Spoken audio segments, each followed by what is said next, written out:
So today we will be learning about research tools. As per the plan, whatever was given in the schedule today is that this topic has to be discussed, the research tools. So we will be discussing about basically the topic will be about different characteristics of research tools.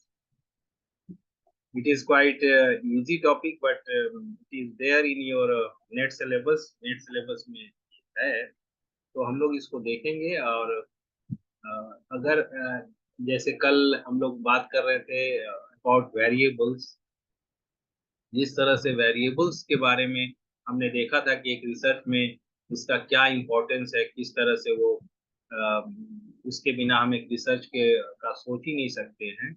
उसी क्रम में हम आगे बढ़ते हुए अगर देखें तो अ, जब भी वेरिएबल्स आता है और उसमें पहला ही कंडीशन मैंने बनाया था कि इट शुड बी मेजरेबल। जब हमने वेरिएबल का बात किया था तो हमने पहला ही कंडीशन बताया था कि it should be measurable. So measurable का बात जब आता है तो how you are going to measure, you are going to measure it through some research tools. कुछ रिसर्च टूल के कारण से हम उसको मेजर करते हैं। तो वहीं से आप इसको सोच सकते हैं कि ये रिसर्च टूल जो है वो इसका क्या इम्पोर्टेंस है। हमारे पास कुछ रिसर्च टूल्स ऐसे होने चाहिए जिससे कि हम अपने वेरिएबल सबको मेजर कर पाए। So we will, you know that what is so how much important the tools are there.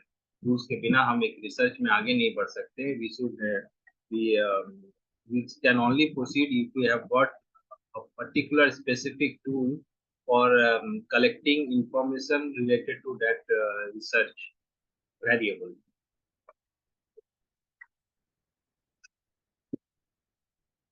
So, a simple definition of research tools can be: research tools are instruments, techniques, or resources that aid in the collection, analysis, and interpretation of data or information of research purpose.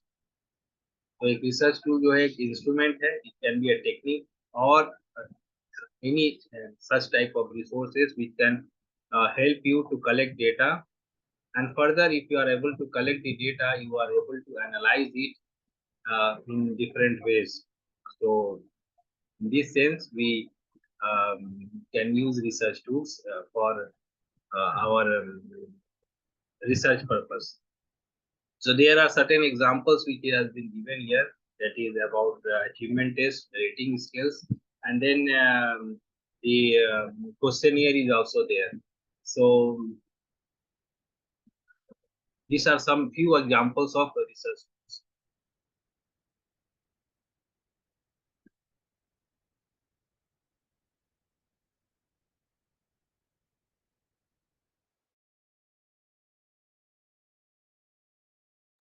Give me 1 minute time, 1 minute.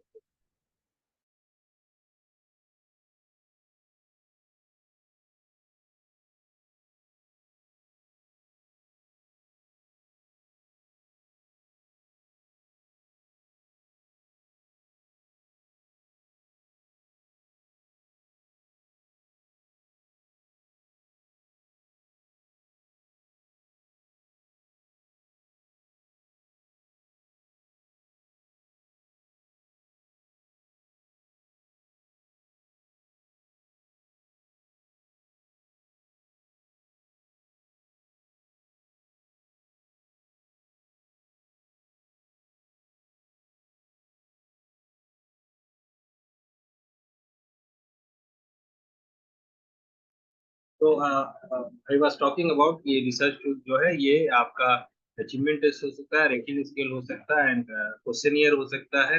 It can be observation schedule, it can be interview schedule, इस तरह के different, या opinionnaire हो सकता है। So there are different types of research tools available. और इसके बिना हम एक रिसर्च में वेरिएबल्स का बारे में हम आगे डिस्कशन अगर आपको करना है, उसके ऊपर कुछ काम करना है, then we requires that particular research tools। and basically हम लोग research tool करके बात करते हैं, but it is, you can say that it is a combination of tools and techniques। so tools और techniques दोनों मिला के एक रिसर्च में हम आगे बढ़ सकते हैं, जिससे कि अपने रिसर्च के ऑब्जेक्टिव को हम लोग फुलफिल कर पाए। सो ये हमें सोचना है।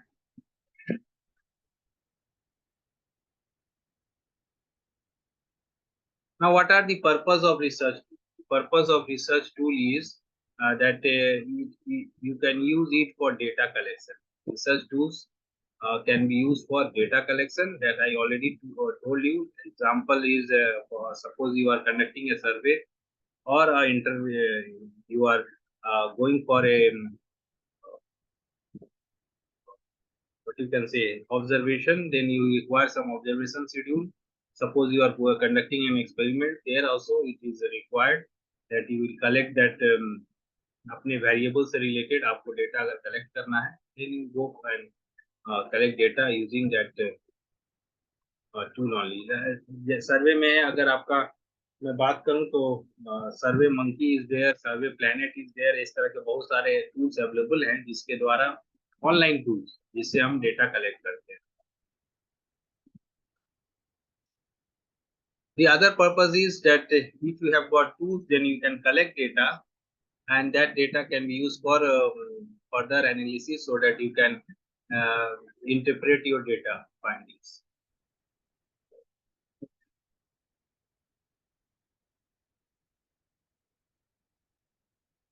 So, efficient for data get.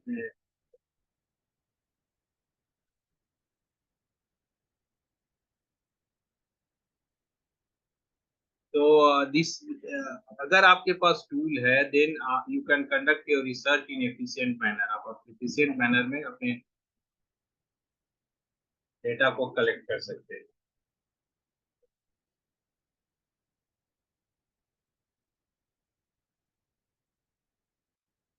Example is अगर आप ऐसे ही जाते हैं फील्ड में जाके डेटा कलेक्ट करने के लिए जाते हैं, you just try to see that कि आप सिर्फ ऑब्जर्व करके चले आएंगे और किसी से बात करके चले आएंगे, इंटरव्यू की जगह आप किसी से इंटरेक्शन कर रहे हैं and you are not noting it down, you are not going with certain tools.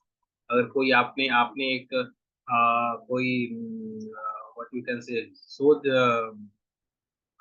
का आपके पास शोध का कोई उपकरण नहीं है, अगर आप उसको लेके नहीं जाते हैं तो आप एफिशिएंट वे में काम नहीं कर पाएंगे। You can not record that whatever the exact data was available there. तो इसके लिए भी हमें टूल्स को लेके आपके रिसर्च में इसकी जरूरत है और इसको हमें लेके जाने की आवश्यकता है।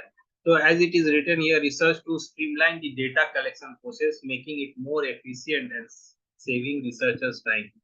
हमारा समय भी बचता है। Suppose you have got 100 students, 100 students से आपको डेटा लेना है। You cannot go on asking each and every students about certain data points. आप सिर्फ पूछते जाएंगे एंड अपने मेमोरी में कलेक्ट करते जाएंगे, ये एक फिजिबल या प्रैक्टिकल चीज नहीं। तो what you can always give certain questionnaire, कोई क्वेश्चनियर उनको दे दिए, कोई आप उनको रेटिंग स्केल दे दिए और इन्वेंटरी दे दिए, जिसमें उसने अपने डेटा को फिलअप कर लिया और विदिन नो टाइम, जितने देर में एक बच्चे से आप डेटा कलेक्ट करेंगे उतने देर में आप 100 स्टूडेंट का रिस्पॉन्स ले सकते हैं। तो in that way also the it is an efficient data gathering device. जैसे मैंने आपको बताया था कि ऑनलाइन सर्वे आजकल के समय में हम लोग जब से ये कोरोना और ये सारी चीजों के बारे में हम लोग आए, तो इसके बारे में तो ज्यादा हम लोग गूगल फॉर्म के थ्रू डेटा कलेक्ट करने लगे हैं। But before that also there were different online tools available, जो यहाँ आपको दिख रहा है, सर्वे मंकी, सर्वे प्लेनेट, ऐसे करके बहुत सारे ऐसे टूल अभी तो और भी बहुत सारे हैं। टोगो कलेक्ट है और इस तरह के रिसर्च और डेटा गैदरिंग टूल है जिससे हम डेटा कलेक्ट कर लेते हैं। तो आपको एफिशिएंसी, आपके रिसर्च में एफिशिएंसी के लिए जल्दी आप कम समय में ज्यादा से ज्यादा वेरिएबल्स के ऊपर इंफॉर्मेशन ले लें, उसके लिए भी आपको टूल की जरूरत होती है। Then consistency. Research tools help maintain consistency in data collection. They ensure that all participants are exposed to the same questions, stimuli, or conditions, reducing the potential for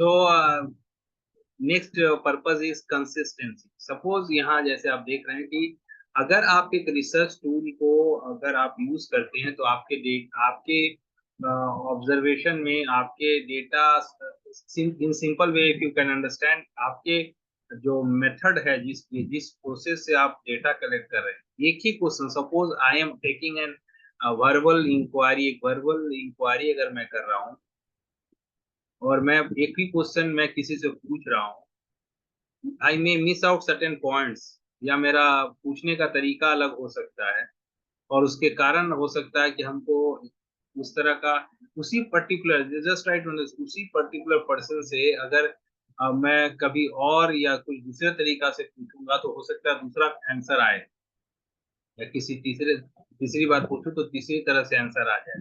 तो ये इस तरह का चीजों को अवॉइड करना, इट मींस रिलायबिलिटी नहीं है, हमारे पूछने का तरीका पे डिपेंड करता है। सपोज मैं किसी के पास जाता हूँ और किसी को मैं बहुत गुस्सा के कुछ पूछ रहा हूँ, the response can be different if I am asking it in the normal way, then the response can be different. तो ये जो आपके डिफरेंसेस रह जाए, और इसी तरह से अगर मैं ये बोलूंगा कि यही टूल का जो क्वेश्चन बना हुआ है वो क्वेश्चन अगर मैं एक पर्टिकुलर पर्सन से मैंने सुबह बात की और उससे डेटा कलेक्शन किया, and whenever I am going to the second respondents, if my way of interaction is different, I may get different result।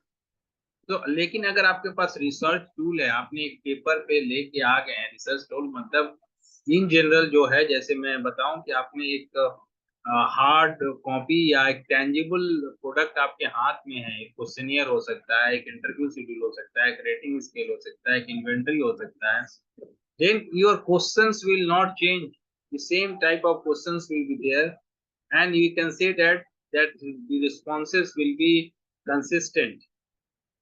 इसमें थोड़ा कंसिस्टेंसी रहेगा। You can not say that कि यहाँ कुछ लिखा हुआ है, दूसरी जगह दूसरे स्टूडेंट उसको दूसरा कुछ पढ़ रहे हैं, तीसरा स्टूडेंट कोई तीसरे तरह से पढ़ रहा है, ऐसा नहीं होगा, same thing will be there. So consistency will be also there, reducing the potential for bias in the data.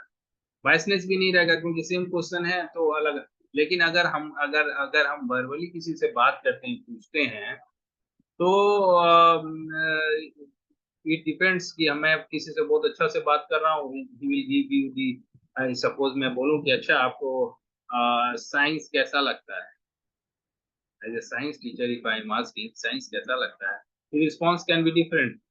एक दूसरा पर्सन को मैं ले आके पूछ रहा हूँ कि आपको साइंस कैसा, दूसरे टीचर से पूछ, उस बच्चे से बात करा रहा हूँ और पूछ रहा हूँ कि वो पूछ रहा है कि साइंस आपको कैसा लगता है, response can be different. But if it is A question year जिसको कि कॉन्फिडेंशियल आपको रखना है, ज्यादातर हम लोग लिखते हैं ऊपर की confidentiality will be maintain. So irrespective of any person taking that particular test, जो भी उसको एडमिनिस्टर करा रहा होगा, responses will not vary. So consistency लाने के लिए, रिसर्च के आउटकम में कंसिस्टेंसी लाने के लिए भी हम लोग रिसर्च टूल को यूज करते हैं। Standardisation, this tools allow researchers to standardise data collection process. जैसे मैं अभी बता रहा था, अगर मैं किसी के पास जाके मैं बोला कि मैं स्कूल गया था, टीचर से बात किया, टीचर ने बताया कि हाँ यहाँ पे इतने स्टूडेंट आ रहे हैं, क्लासेस अच्छे से हो रहे हैं, फिर मैं बोला कि मैं एक प्राइवेट स्कूल में गया, वहां पे इस तरह की चीजें देख, but no one is going to believe this.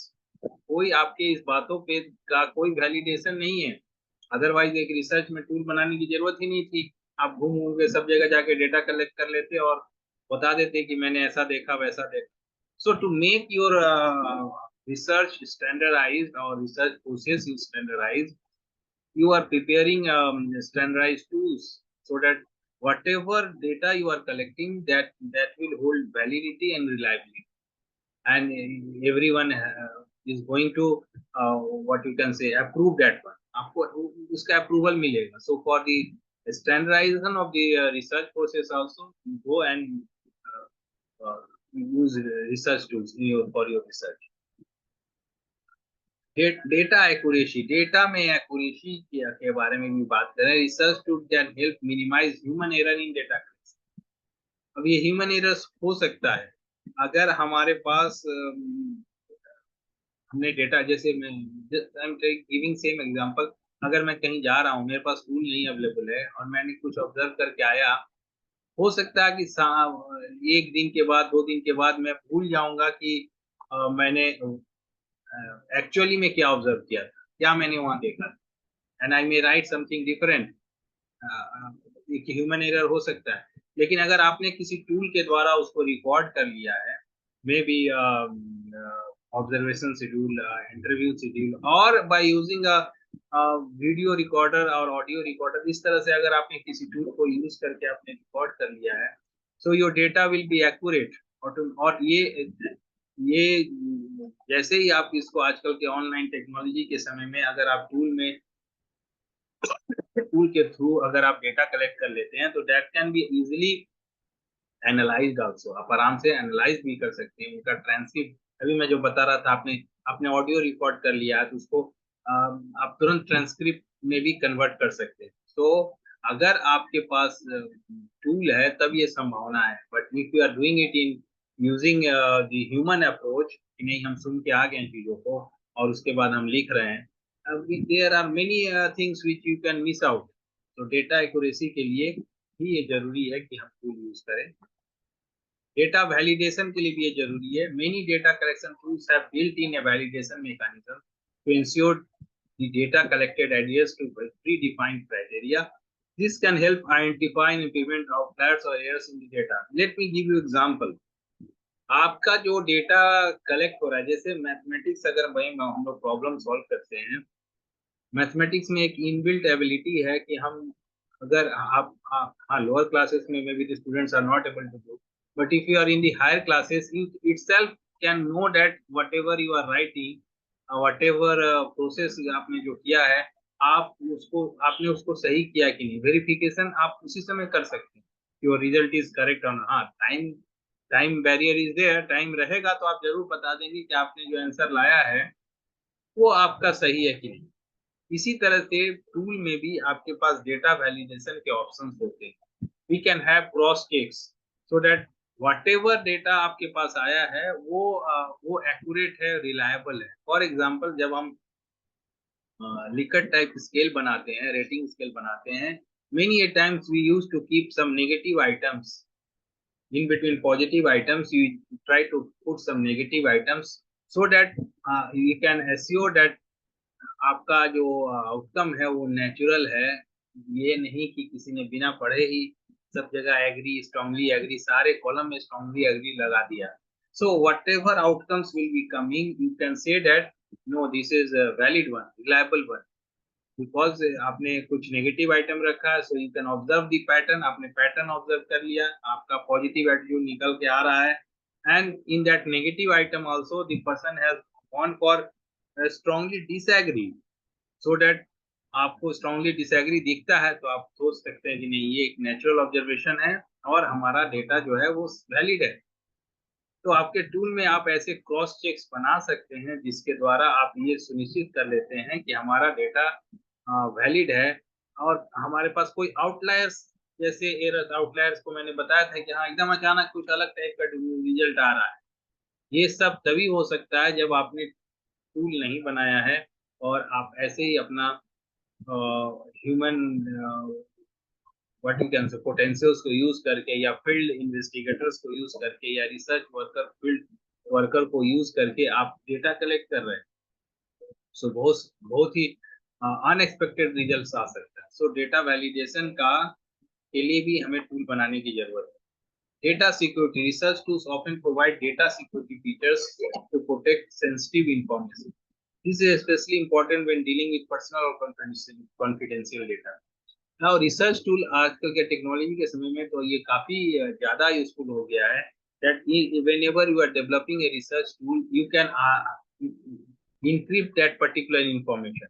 आप उस particular information को encrypt कर सकते हैं so that it can be only available to the particular person who is conducting the actual research and will not use it in negative way. Because अगर आपके जैसे आपने कोई ऐसा रिसर्च किया है जिसमें आप कोई पर्सनल इंफॉर्मेशन मांग रहे हैं, इसमें भी अबाउट योर बिलीफ सिस्टम, आपका आपका कोई पर्सनल एस्पेक्ट हो सकता है, आपके फूड चॉइसेस के बारे में हो सकता है, आपके रिलीजन्स के बारे में हो सकता है, आपके आपके मैरिटल स्टेटस के बारे में हो सकता है, जो जो कि आपका कुछ सेंसिटिव इंफॉर्मेशन है।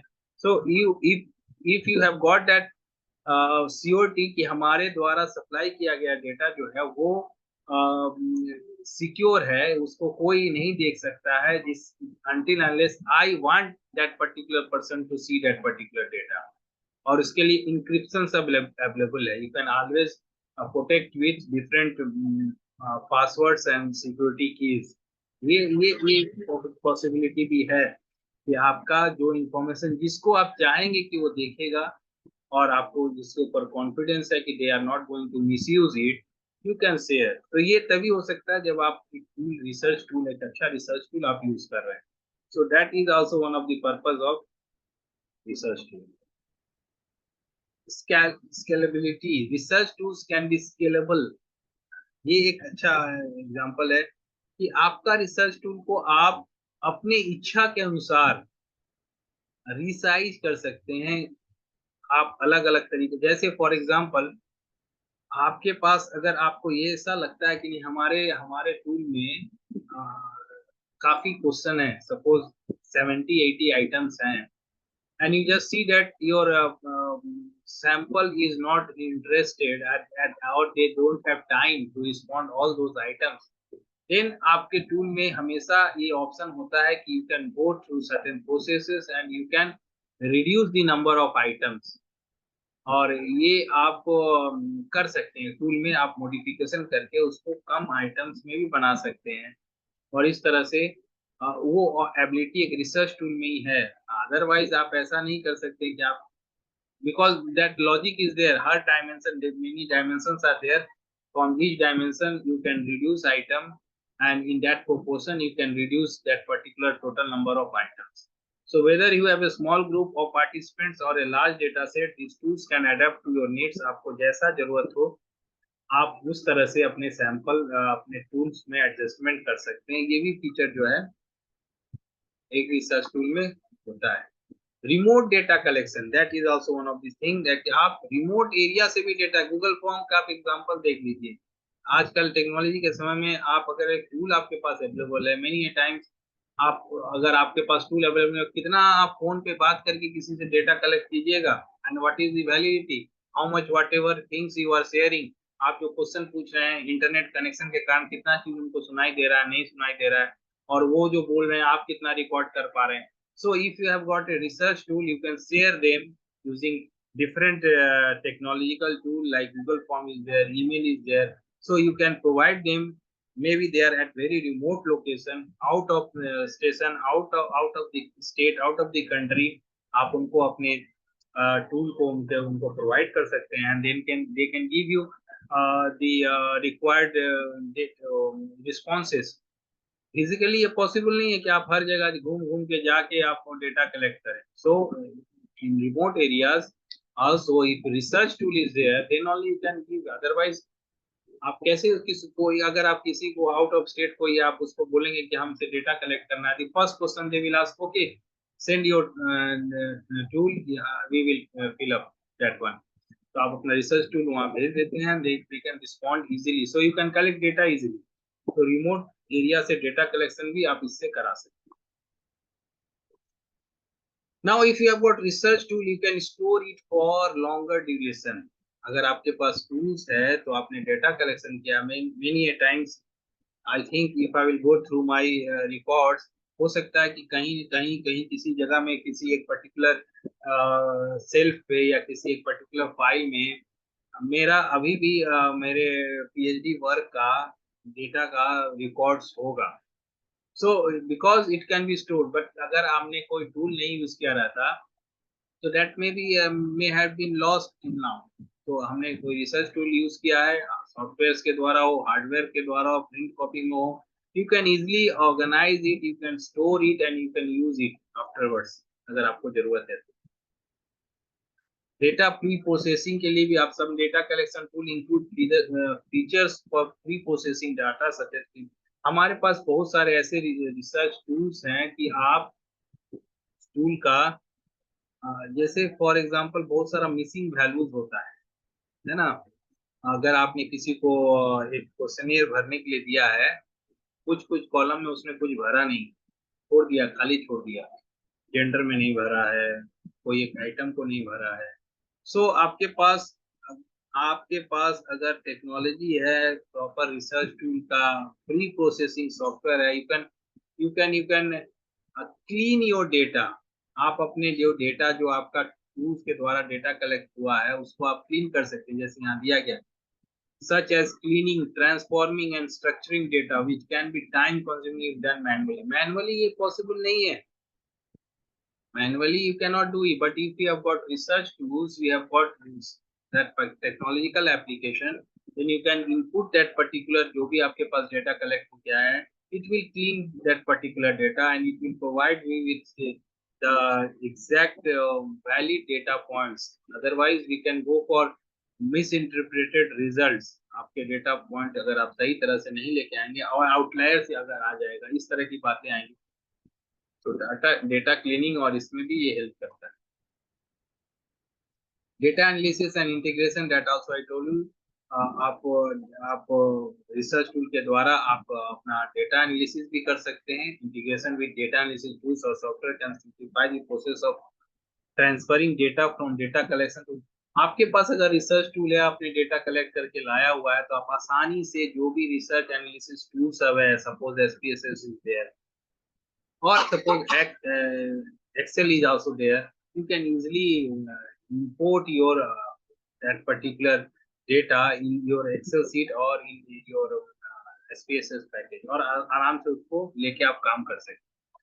तो ये फीचर्स भी आपके पास, अगर आपने टूल बनाया है तो आप इसको यूज करके data documentation, research tool often allow researchers to add annotations or notes to the collected data, providing context and documentation for future references। ये मैं ऑलरेडी बताया कि अगर आपके पास टूल्स अवेलेबल है, टूल्स के द्वारा अगर आपने रिसर्च किया हुआ है, तो आप उसको फ्यूचर में भी आप उसको स्टोर करके रख सकते हैं, जिससे कि फ्यूचर रेफरेंसेस में वो काम आएगा and it can B use. आप टूल नहीं बनाए हुए हैं, देन यू फॉरगेट अबाउट क्या आपने डेटा कहाँ से कलेक्ट किया, क्या कलेक्ट किया, उसका क्या वैलिडिटी है, वो है अपनी क्लास, वो आपने एक्चुअली किया भी है कि नहीं, ये सब कुछ पता नहीं चल पाएगा।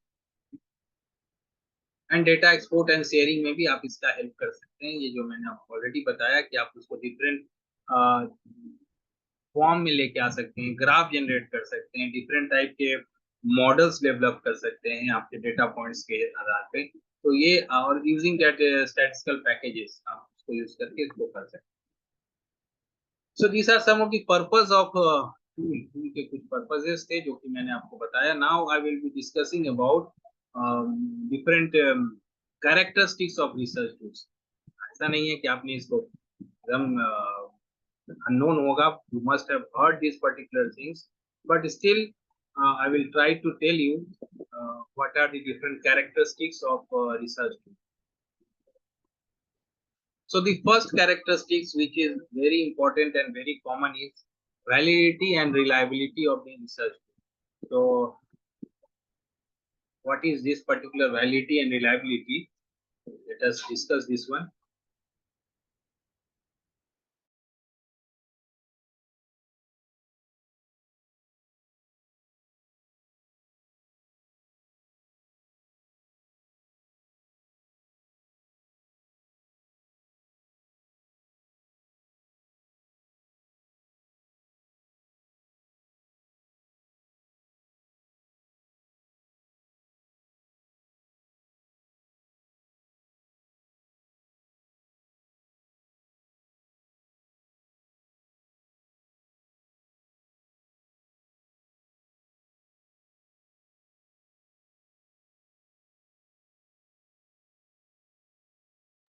So the first thing which I was talking about is the validity and reliability of a research tool.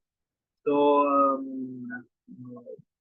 what is the meaning of validity and reliability? Validity और reliability का क्या meaning है? A good research tool accurately, तो just पहले मैं आपको समझा दूं, reliability is the consistency of that particular tool। अगर एक tool जो है, क्या एक ही टाइप का डेटा बार बार एक ही टाइप का आउटकम हमेशा दे रहा है, that is also an essential feature.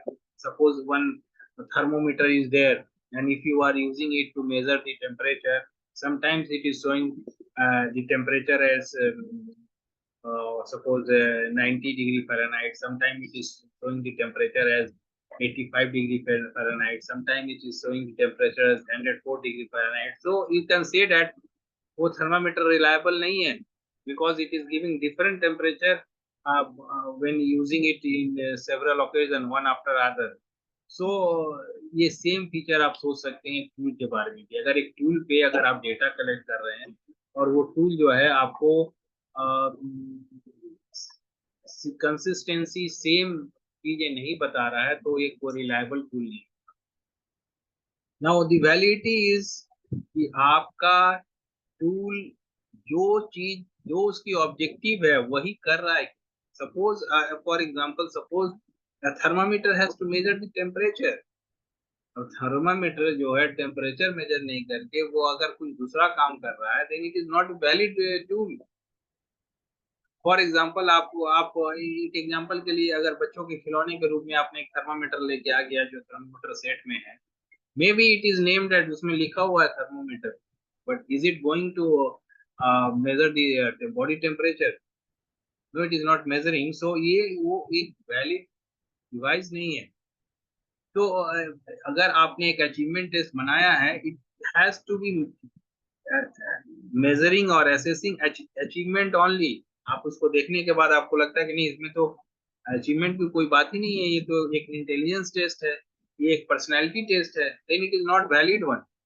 So validity is something of a particular tool, whatever objective it is, what you can say, it is promising that it should fulfill. अगर कोई बोल रहा है कि 5 क्लास का अचीवमेंट टेस्ट बना हुआ है, then it must be according to class 5. उसमें 9 क्लास का क्वेश्चन आप पूछ देते हैं, then it is not valid one. और 1 क्लास का क्वेश्चन पूछ देते हैं, not valid one. And reliability is that it should give the similar result in all different circumstances. आप अगर एक रेगुलर इंटरवल पे आप अगर मेजर कर रहे हैं, then it should give the result should be consistent. अगर किसी से आप बात कर रहे हैं, कभी वो कुछ बोलता है, फिर थोड़ी देर में वो कुछ और बोलता है, तो हम उसको क्या बोलते हैं कि ये तो रिलायबल व्यक्ति नहीं. कभी वो बोलता है नहीं आप बहुत अच्छे हैं, कभी आपको बोल रहा है कि नहीं आप अच्छे नहीं हैं. So in this way you can understand what the meaning of validity and reliability.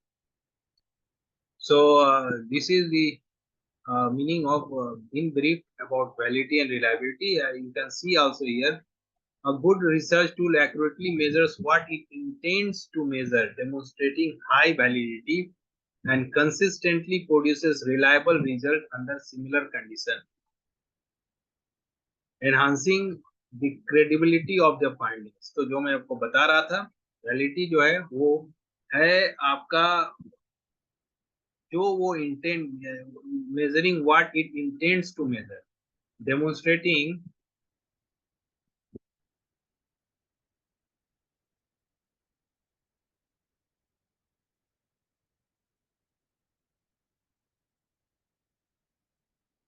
demonstrating the consistently. अगर कंसिस्टेंटली आप वही चीज मेजर कर रहे हैं, then it is feature of reliability. So this is about reliability and validity. Now we will go one by one. First thing is, as I told you, reliability का मतलब है tool. Reliability refers to the consistency and stability of research or measurement in producing the same or similar results when used repeatedly under the same condition. In research, अब ये reliability जो है ये different type से हम तय करते हैं, different devices, different mechanism is there so as to get the reliability of that particular tool. So we will discuss some of that those methods. I hope आपने रिलायबिलिटी समझा होगा. रिलायबिलिटी का मतलब है कि आप कंसिस्टेंटली सेम रिजल्ट मिल रहा है कि नहीं आपको टूल से, और अगर सेम रिजल्ट मिल रहा है then it is a reliable tool, or that is one of the characteristics of a tool or a good measuring device, that it should be reliable, it should give the similar result at several occasions. So when you are doing it in repeated occasion, so it should give the same result. अगर आप एक measuring tape से major कर रहे हैं अपनी height, कभी आपकी हाइट 5 फीट निकल रही है, कभी थोड़ी देर में ही फिर आप मेजर करते हैं 7 फीट हो जा रहा है, और कोई वेइंग मशीन आपने खरीदा हुआ है जिससे आप अपना वजन निकाल रहे हैं, कभी वो वजन दिखा रहा है आपका 50 kg, कभी दिखा दे रहा है 60 kg, so that is not a reliable tool, reliable measuring device. तो इस तरह से आप समझिए ये रिलायबिलिटी होती है। Now there are several ways of measuring reliability. First one is test retest reliability. Retest reliability, जैसा कि मैं बता रहा था कि कभी आप मेजर करते हैं आपका वजन 60 kg हो जाता है, कभी आपका वजन 80 kg हो जाता है, then it is not reliable weighing machine. तो इसी तरह से अगर आप एक टूल में अगर आप देखते हैं कि आपको रिलायबिलिटी पता करना है, then you go for test and again retest. तो जब आप एक ही पर्टिकुलर ग्रुप का, just you try to read this one, this type assess the consistency of a research tool by administrating it to the same group of participant on two separate occasions with a time interval in between। दो separate occasion आपने आपने first period में उस test को करवा लिया, और उसके बाद हो सकता है एक दो पीरियड और छोड़ दें, सेकेंड हाफ में फिर आपने उस टेस्ट को फिर उसी ग्रुप को करवाया। तो अगर आपने ये उसी टेस्ट को 2 बार करवाया है, so if you find out the correlation in between the scores, जो भी कोरिलेशन है, आप सपोज 100 स्टूडेंट्स वेर देयर, तो आपके पास 100 स्कोर्स होगा, 100 बच्चों का स्कोर होगा, और फिर आप सेकेंड हाफ में फिर 100 बच्चों का फिर आपने टेस्ट ले लिया उसी टूल के ऊपर, और ये दोनों जो दो पेयर ऑफ स्कोर्स मिलेंगे, ये दोनों पेयर को अगर आप कोरिलेशन कोफिशिएंट निकालते हैं, और अगर ये कोरिलेशन कोफिशिएंट जो हाई आता है, then you can say that your tool is reliable one. So test retest reliability is commonly used in fields like psychology and education. Psychology और education में हम लोग इसको यूज करते हैं। Now the second one is inter-rater reliability. Now inter-rater का मतलब जब आपके पास अगर एक टूल आपने बनाया हुआ है, और उस टूल अगर आप उससे डेटा कलेक्ट करते हैं और मेरे पास वो करेक्शन के लिए आता है, मैं कुछ अलग मार्क्स देता हूँ, किसी और एक पर्टिकुलर एक्सपर्ट के पास जाता है, मैं वो कोई अलग मार्क्स देता है, किसी तीसरे के पास जाता है, वो कुछ अलग मार्क्स देता है, तो आपके उस टूल का इंटर रेटर रिलायबिलिटी नहीं है। सो इफ इसका मतलब है कि सब्जेक्टिवनेस है उस टूल में, क्योंकि आप एक ही टाइप के रिजल्ट या ऑब्जर्वेशन नहीं दे पा रहे हैं। तो इसका मतलब ये इसीलिए हम लोग बोलते हैं कि go for MCQs, multiple choice question, single word answer. तो सिंगल वर्ड आंसर जब रहेगा कि भारत की राजधानी कहाँ है, and you get answer as New Delhi, तो if someone has written New Delhi, I will also give 1 marks, if it is a full mark is 1, and some other expert, they will also give the same marks 1, and so the reliability will be there. But when these open-ended questions are there, then that inter-rater reliability will vary. But ये सोचना है कि फिर क्या subjective question में हम लोग tool नहीं बनाएंगे क्या? बट यू शुड अंडरस्टैंड कि ये वैरी तो करेगा। सपोज वो 10 मार्क्स का क्वेश्चन है, suppose I will give 9, the other experts should give something in between 8 to 9, 8 to 10, in between 8 to 10। अगर 8 से 10 के बीच में अगर दूसरा एक्सपर्ट भी दे रहा है, तीसरा एक्सपर्ट भी दे रहा है, then it is reliable one। Subjective question tool भी रिलायबल हो सकता है if that range is something closer, but if I am giving 9 and some other person is giving 2, then you can raise questions कि नहीं ये tool कैसे reliable हो गया जिसमें आपका इस तरह का डिफरेंसेस आ रहा है। This type is relevant when multiple observers or raters are involved in data collection. It measures the extent to which different raters or observers agree on the judgments or assessment. For example, in qualitative research, inter-rater reliability ensures that different coders interpret and code data consistently. तो ये आपको देखना है कि qualitative research कर रहे हैं, of course we will have qualitative data, लेकिन क्वालिटेटिव डेटा जब आ रहा है, जैसे अगर मैं किसी क्वालिटेटिव रिसर्च में इन्वॉल्व हूँ, और मैं बोलता हूँ कि जाके देख के आइए कि स्कूल में पढ़ाई कैसी हो रही है, गवर्नमेंट स्कूल में अंग्रेजी भाषा में अंग्रेजी की कक्षाएं कैसे चल रही है। And I come with one observation कि no this is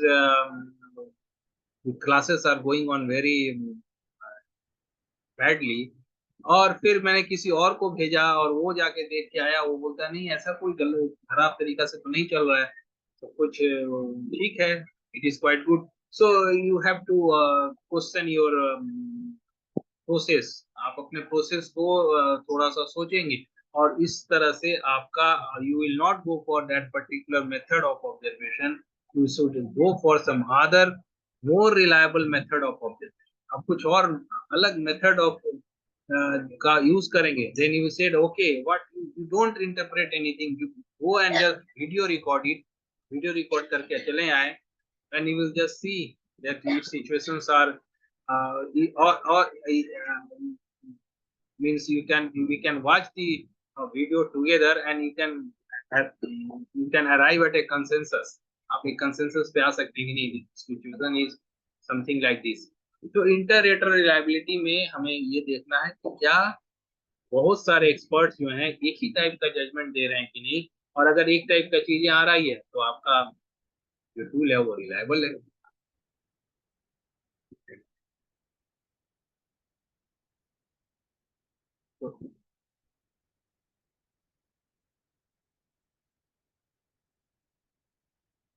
So this is the second one.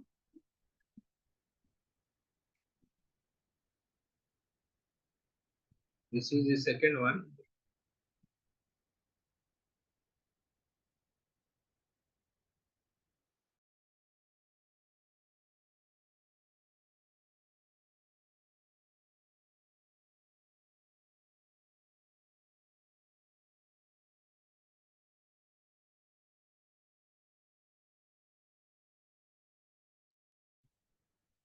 So next one is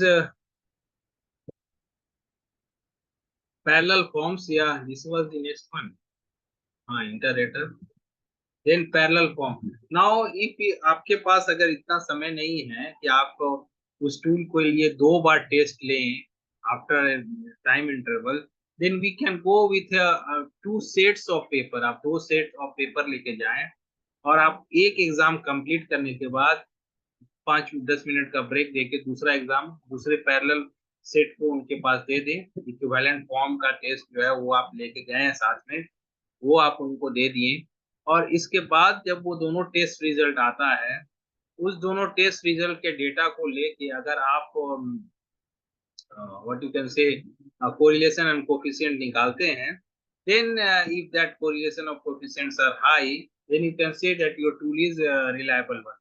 तो you can go for alternate form reliability। that means जैसे मैंने बताया कि आप जब टेस्ट रीटेस्ट में आपको वेट करना पड़ता है, उसी टेस्ट को दोबारा करना है, then you have to give certain break। आप एक पूरे दिन का ब्रेक, 2 दिन का ब्रेक ऐसे देने के बाद आप करते हैं, तो आपके पास एक समय की बातें होती है। तो इसलिए हम कभी कभी ऐसा करते हैं कि नहीं, हम दो पैरेलल फॉर्म लेके जाएंगे। Parallel form I think you can understand, जैसे सीबीएसई के एग्जाम में या कोई भी स्टैंडर्ड एग्जाम में डिफरेंट सेट्स होते हैं क्वेश्चन के, तो आप उसी क्वेश्चन का डिफरेंट सेट लेके जाए, you can have that examination. और ये एग्जामिनेशन से आपको पता चल जाएगा कि वो दोनों एग्जाम में अगर एक जैसे रिजल्ट आते हैं, by you can see this by using that correlation coefficient. और अगर ये हाई आता है, then you can say that your test is reliable. Then split half reliability, अगर इससे भी अगर आपके पास संभावना नहीं है कि नहीं, आप दो बार बच्चों से एग्जाम नहीं लेना चाहते हैं, then you can go for other method that is called as split half reliability। This type of reliability involves dividing a research tool into two halves and assessing the consistency of scores between the halves।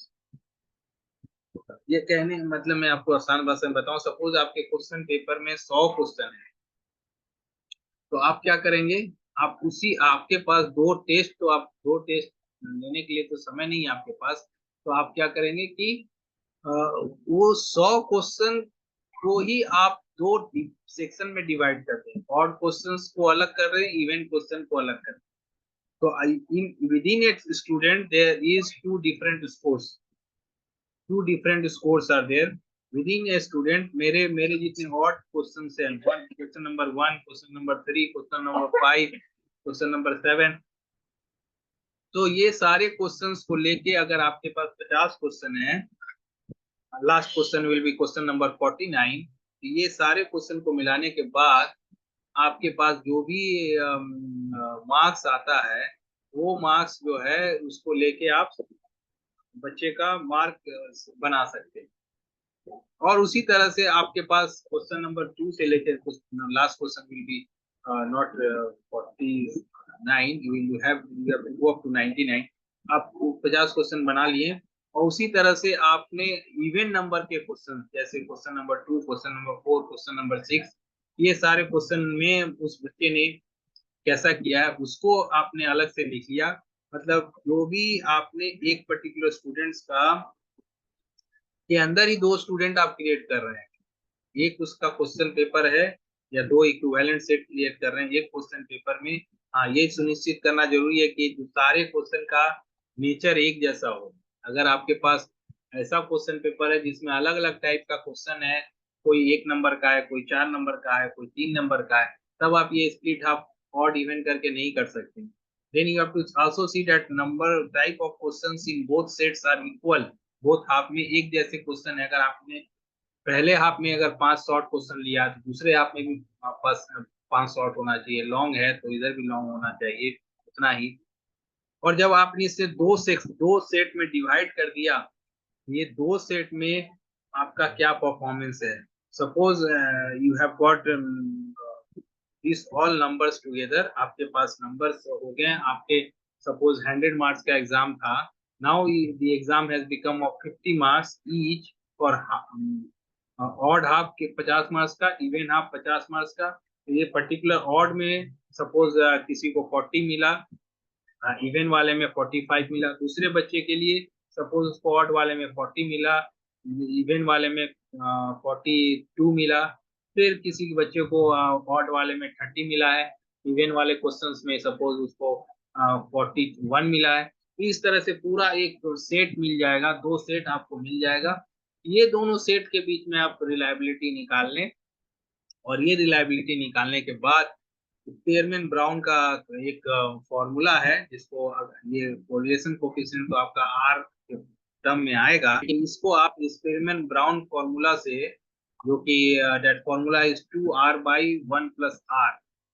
if you have calculated r by using that spearman आपका Karl Pearson के formula से आपने correlation तो निकाल लिया, जो भी are value आएगा वो that is not the reliability coefficient, उसको एक्सपेरिमेंट ब्राउन के फॉर्मूला से करेक्ट करेंगे, और वो करेक्शन का फॉर्मूला है 2r/1 + r। इससे आपने करेक्शन कर लिया and you got the R value, और ये आर वैल्यू अगर आपका हाई है then your question is reliable, and you can that particular tool is reliable and you can go for further investigation.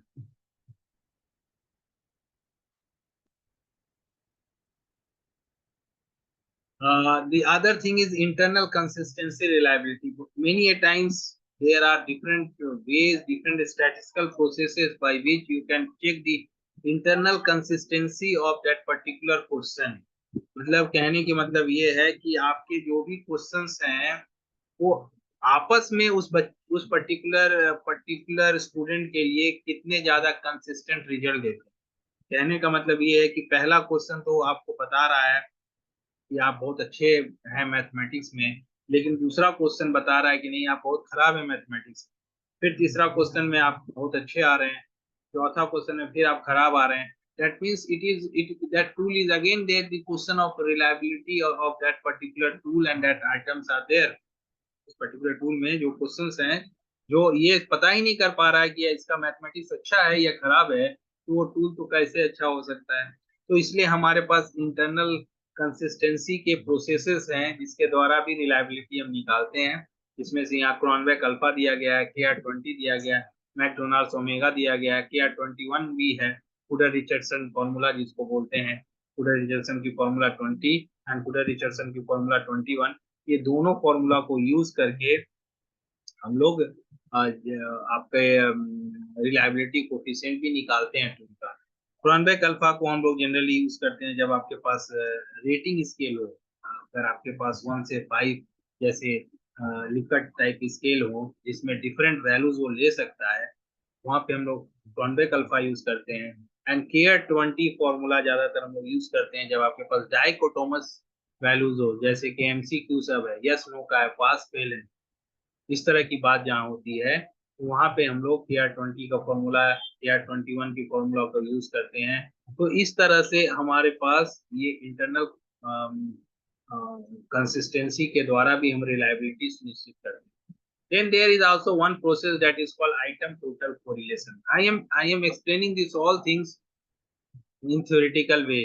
Of course इसमें थोड़ा सा mathematical वे में भी समझाना चाहिए, but just I am trying to make it कि नहीं हम थ्योरेटिकली आपको समझा दें।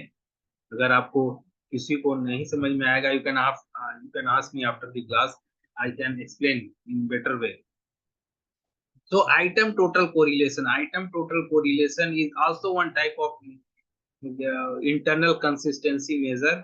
ये भी एक रिलायबिलिटी। इसमें हम लोग क्या करते हैं कि हर एक आइटम को, हर एक क्वेश्चंस को, हर एक क्वेश्चन में student, suppose there are 50 questions, 50 questions था, और आपने 50 क्वेश्चंस में आप एक स्टूडेंट वन ने 45 सपोज रखा है।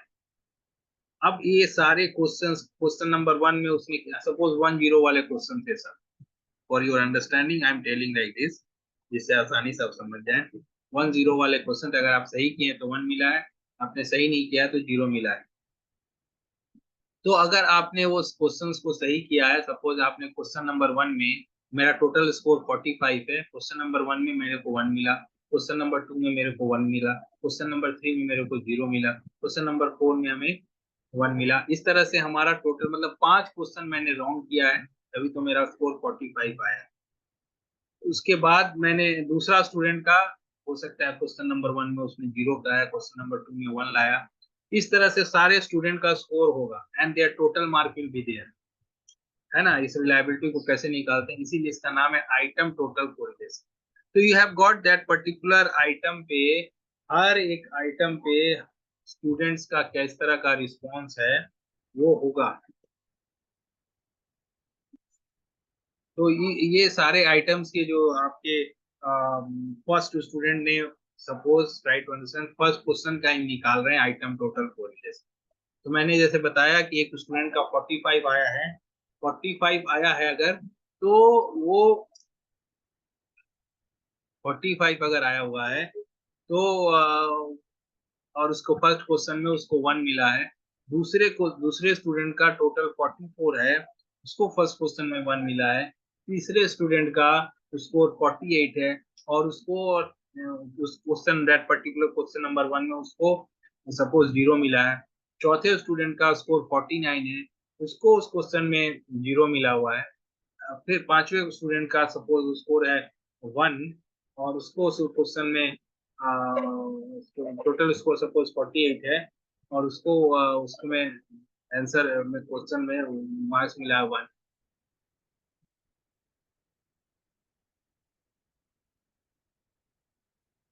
तो आपको क्या करना है, आपको उस पर्टिकुलर जो आपका पहला कॉलम है जिसमें आपने सारे फर्स्ट आइटम के मार्क्स हैं, सपोज आपके पास 40 स्टूडेंट है, 40 स्टूडेंट्स का क्या परफॉर्मेंस रहा उस पर्टिकुलर फर्स्ट क्वेश्चन में, और टोटल कितना रहा उस पर्टिकुलर टेस्ट में 40 स्टूडेंट का, किसी को 45 आया, किसी का 48 आया, किसी का 49 आया, ये एक कॉलम है, और पहला एक फर्स्ट आइटम का में आपका क्या है, ये दोनों कॉलम के बीच में जब आप कोरिलेशन निकालते हैं, that is called item total correlation. उसी तरह से सेकंड क्वेश्चन के लिए आपका परफॉर्मेंस होगा, टोटल का कॉलम दिया गया, total column will not change, total तो उस बच्चे का फिक्स हो गया, तो टोटल कॉलम जो है वो चेंज नहीं करेगा, टोटल कॉलम वही रहेगा, लेकिन आइटम्स का परफॉर्मेंस जो है वो चेंज करेगा। तो हर आइटम के लिए आइटम टोटल कोरिलेशन निकालना है, और अगर ये item total correlation is high, then you have to retain that particular item and you can proceed.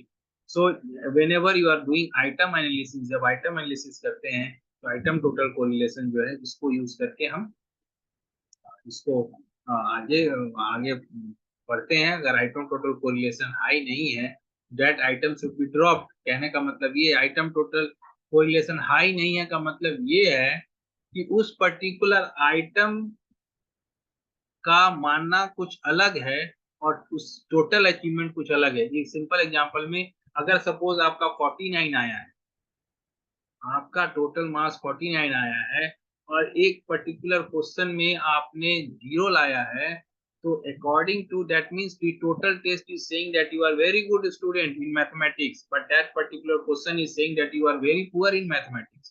So ideally उस क्वेश्चन को ड्रॉप कर देना चाहिए। जो आपको बता ही नहीं, आप इतने अच्छे स्टूडेंट हैं मैथमेटिक्स में, लेकिन वो क्वेश्चन आपको बता रहा है कि आपको कुछ नहीं आता है मैथमेटिक्स, तो आइडियली उस क्वेश्चन को ड्रॉप कर देना चाहिए।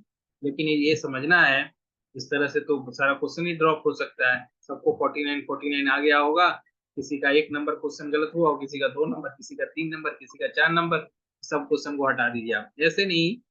तो इसलिए एक के ऊपर तो हम डिसीजन नहीं ले सकते हैं, लेकिन इतने सारे स्टूडेंट का डिसीजन, अगर आपके पास मार्क्स है और आपके पास टोटल मार्क्स है, जब आप कोरिलेशन कोएफिशिएंट निकालेंगे on the basis of 40 students and then also it is coming low, then it is has to be considered that if it is low then it should be dropped and if it is high then it should be retained। उसको लेना है और उसको use करना है। तो ये item total correlation का कॉन्सेप्ट है। Now coming to the next reliability, intra item consistency. Intra item जो है ये ज्यादातर जब आपके पास सिर्फ एक आइटम रहता है और एक आइटम के थ्रू आप कोई किसी के बारे में कुछ डिसीजन लेना चाहते हैं, in cases where a single item used to measure a construct, intra-item consistency checks how consistently participants respond to the item over time. This is relevant for tools with a single question or item। एक ही question है उसमें, और अगर आप उसको दूसरी बार पूछते हैं तो कुछ अलग रिस्पॉन्स दे देता है, तीसरी बार अगर कुछ आप पूछते हैं तो कुछ अलग रिस्पॉन्स दे देता है। तो इसका मतलब है कि that item, that particular item, ज्यादातर हम केस स्टडी बोल दिया जाए, एक सिंगल आइटम, सिंगल चीज, ऐसा सपोज एक आपने ऐसा ही कुछ टास्क बनाया है जो कि पूरा कंफ्यूजन है उसमें, उस क्वेश्चन को ही कोई नहीं समझ रहा है, वो क्वेश्चन इतना अच्छा से फ्रेम नहीं हुआ है जिससे कि कभी बच्चा कुछ रिस्पॉन्स कर दे रहा है, कभी दूसरी बार को कुछ रिस्पॉन्स कर दे रहा है। आपके पास जब आपके पास बहुत सारा क्वेश्चन रहता है तो आप एक क्वेश्चन अगर नहीं भी जानते हैं, दूसरा क्वेश्चन के कारण वो बैलेंस हो जाता है। सो इंट्रा आइटम कंसिस्टेंसी की बात ही नहीं रहती। लेकिन आपने अगर एक ही क्वेश्चन बनाया है और क्वेश्चन को अगर आपने सही तरह से फ्रेम नहीं किया है, one person can give attempt it in totally different way, and other time it can he can attempt it in some in other different way। so intra item, this ये intra item जो consistency है, reliability के जो main types हैं वो test retest है, parallel form है, split half. इसके आगे जो आपको मैंने बताया वो एक्स्ट्रा बता रहा हूँ मैं। इसमें मैंने आपको इंटर रेटर रिलायबिलिटी बताया, इंटरनल कंसिस्टेंसी बताया, आइटम टोटल कोरिलेशन बताया, ना I am talking about inter item consistency. So these are something about that characteristics of tool, and in that you have understood what is reliability। The next one is the validity। validity का मतलब ये है कि आपका tool, जैसे मैंने already बताया था कि validity is something that if the tool is saying, it is posing that I am going to do this one, I am going to assess class 5 students, तो ये क्लास 5 स्टूडेंट्स का assessment करने में सक्षम है कि नहीं। कोई अगर डिवाइस बोलता है कि मैं वेट निकाल रहा हूँ तो वो वेट ही निकाल रहा है, तो वेट निकालने के लिए उसमें जो जो पैरामीटर चाहिए वो उसमें डाला गया है कि नहीं, जिससे वो वजन। आपने एक एक तराजू देख रहे हैं और तराजू का एक पल्ला जो है लोहे का है, एक पल्ला देख रहे हैं प्लास्टिक का बना हुआ है, then it is not the value tool. वो बोल रहा है कि हम वेट मेजर करेंगे, लेकिन वो कैसे करेगा जब उसकी उस वो दिख ही नहीं रहा है कि उसमें वो उस तरह की बात है जिससे कि आप उसको टेस्ट। कहने की मतलब ये है कि जैसे मैंने और भी एग्जांपल दिया कि अगर इंटेलिजेंस का टेस्ट आपने बनाया है तो उसमें इंटेलिजेंस के आइटम्स दिखने चाहिए, उसमें अचीवमेंट के आइटम अगर आपने डाल दिया तो वो इंटेलिजेंस कैसे मेजर करेगा। अगर आप क्लास 5 का बनाए हैं उसमें 9 क्लास का क्वेश्चन डाल दिए हैं तो वो फिर वैलिड नहीं है। तो इस तरह से वैलिडिटी का मतलब ये है कि जो भी आप कमांड कर रहे हैं, जो भी आप डिमांड ये कन्वे कर रहे हैं, आप प्रॉमिस कर रहे हैं कि मैं ये करने जा रहा हूँ, exactly your tool is doing that one और नॉट। तो आपने क्रिएटिविटी का एक टूल बनाया और उसमें अचीवमेंट के क्वेश्चन डाल दिए। ऐसे बहुत सारे टूल हम लोगों ने देखा है, जब रिसर्चर्स नोविस रिसर्चर बनाते हैं और क्वेश्चन बना के लाते हैं, बोलते हैं क्रिएटिविटी का क्वेश्चन है, when I am seeing that question, उसमें क्लोज एंडेड क्वेश्चन है। Suppose someone is writing 100 a big number, big very big number, 5 digit number multiplied with 4 digit number, ये बड़ा नंबर ला के रख दिए and then say no it is a creativity question because it is a big number, बहुत बड़ा question, बहुत बड़ा number है तो क्रिएटिविटी का क्वेश्चन है, but actually it is not. ये एग्जैक्टली ये हायर ऑर्डर थिंकिंग के लिए हो सकता है, लेकिन क्रिएटिविटी का क्वेश्चन तो जब जब आप उसको क्लोज एंडेड बना दिए हैं, इसका एक ही आंसर है, it can not be creativity question. तो ये क्रिएटिविटी का क्वेश्चन, आप बोल तो रहे हैं कि हम क्रिएटिविटी असेसमेंट करने जा रहे हैं, लेकिन वो जब क्लोज एंडेड आइटम है, वो कहाँ से क्रिएटिविटी असेस करेगा? तो वैलिडिटी का यही मतलब है कि जब आपने जो भी आपने रिसर्च किया, जो भी आपका टूल का ऑब्जेक्टिव है, it must be doing that one. If it is not doing, then it is not valid. Now it has also got several types. The first type is content validity.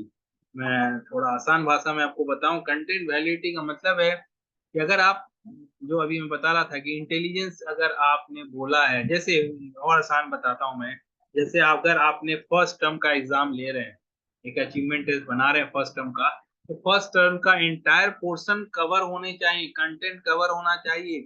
First term में 5 chapter है, तो आपने 3 chapter से question पूछ दिया और बोल रहे हैं कि फर्स्ट टर्म का एग्जाम मैंने करा लिया, तो उसकी कंटेंट वैलिडिटी नहीं है। This type of validity ensures that the research tool adequately covers all aspect of the construct it aims to measure. यहाँ कंस्ट्रक्ट क्या था कि फर्स्ट टर्म के सारे पोर्शन का एग्जाम होगा, सारे पोर्शन से क्वेश्चन उसमें डालना होगा। Content value is often assessed by expert judgement. इसका प्रोसेस है, आप एक्सपर्ट्स को दिखाते हैं, एक्सपर्ट्स देख के बता सकते हैं कि आपका सारा कंटेंट कवर हुआ है कि नहीं। एग्जामिनिंग वेदर द आइटम्स और questions in the tool represent the full range of construct. आपने सबको उसमें डाला है कि नहीं? आपने इंटेलिजेंस को कहा तो इंटेलिजेंस में आपने सब एस्पेक्ट को कवर किया कि नहीं? पर्सनैलिटी बोला तो पर्सनैलिटी का सारा एस्पेक्ट कवर किया कि नहीं? तो ये हमें देखना पड़ेगा कि कंटेंट वैलिडिटी उसका है कि नहीं। So if you are saying that you are taking test for 5 units, 5 units के क्वेश्चन उसमें होने चाहिए। Now the second one is criterion related validity. As per the name, नाम से ही जैसा लगता है, ये पर्टिकुलर किसी क्राइटेरिया के साथ हमें सेट करके देखना पड़ता है कि इसमें वो क्राइटेरिया के साथ वो मैच कर रहा है। इसके 2 टाइप हैं। One is concurrent validity. Concurrent validity is, I am not reading this one, I am just explaining, आपको मैं सब बता देता हूँ सिंपल टर्म में। Concurrent validity is if your tool is doing exactly doing the same thing as being done by a standardized tool। अगर आपने creativity का एक टूल बोला आपने बनाया है, और क्रिएटिविटी का कोई बना हुआ ऑलरेडी टूल है, स्टैंडर्डाइज्ड और पहले से मानक एक टूल है, तो क्रिएटिविटी के टूल में अगर आपको आपका जिस तरह का रिजल्ट आ रहा है, एक ग्रुप ऑफ स्टूडेंट्स का, आपका टूल भी अगर वही उस तरह का रिजल्ट दे रहा है, then your tool is very valid. अगर आपका क्रिएटिविटी का टूल के द्वारा उस पर्टिकुलर स्टूडेंट का या पर्टिकुलर ग्रुप ऑफ स्टूडेंट का क्रिएटिविटी बहुत हाई आ रहा है, बट उनका एक स्टैंडर्डाइज टूल से आपने जब उनकी क्रिएटिविटी को मेजर किया तो वो मैच ही नहीं है, देन इट कंकरेंट वैलिडिटी नहीं है। आप बोल सकते हैं कि ये कैसे वैलिड हुआ, एक स्टैंडर्डाइज टूल से तो बता रहा है कि इसका ऐसे है। उसी तरह से अगर आपने, जैसे फॉर एग्जांपल मैंने थर्मामीटर का एग्जांपल दिया कि आपका एक बना हुआ आईएसआई मार्क थर्मामीटर है और उसमें आपका टेम्परेचर ये आ रहा है, और उसी तरह से आपको एक Chinese, basically we use this term Chinese, आपको एक थर्मोमीटर मिल गया कि हाँ ये बहुत यूजर फ्रेंडली है, चीप है, आसानी से मिल गया, तो आपने आईएसआई मार्क्स वाले थर्मामीटर में आपका टेम्परेचर, बॉडी टेम्परेचर को दिखा रहा है, it should also give that other one, Chinese जो मैं बोल रहा हूँ, जो आपने दूसरा खरीदा है, it should also give the same result, तब उसकी concurrent validity. Now the predictive validity. Predictive validity का मतलब है ये है कि आप उस टूल्स के द्वारा जो भी प्रिडिक्शन करें, वो प्रिडिक्शन जो है वो कितना कारगर है। इसी का एग्जांपल ले लें कि अगर आपने अपने टूल के आधार पे बता दिया कि आपका स्टूडेंट काफी क्रिएटिव है, लेकिन उसमें क्रिएटिविटी का कुछ लक्षण ही नहीं दिख रहा है, आगे वो क्रिएटिविटी का कोई काम ही नहीं कर रहा है, so your tool does not have that creative what you can say predictive validity।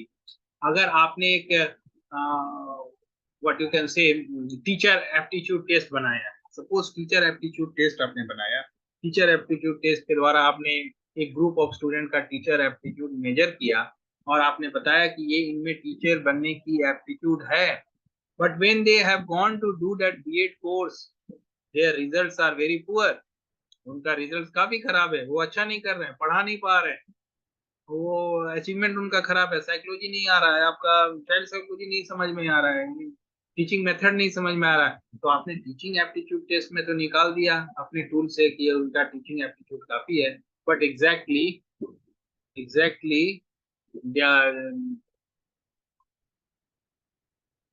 that particular tool is not assessing is saying that उस टूल का प्रेडिक्शन जो था वो गलत साबित हो रहा है।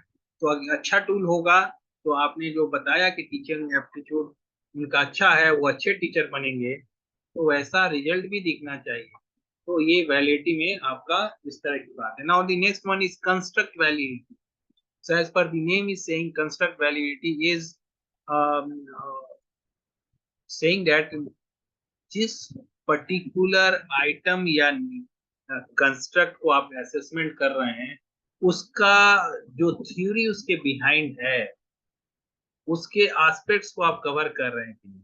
Just try to understand, I will explain you. This is a broad type of assessment of validity that assesses whether a research tool measures the underlying construct it claims to measure. Construct validity is often established through a series of tests including convergent validity, इसमें दो और term है इसलिए मैं बता रहा हूँ, and discriminant validity, demonstrating that the tools does not correlate strong। देखिए इसमें समझने की कोशिश कीजिए कि ये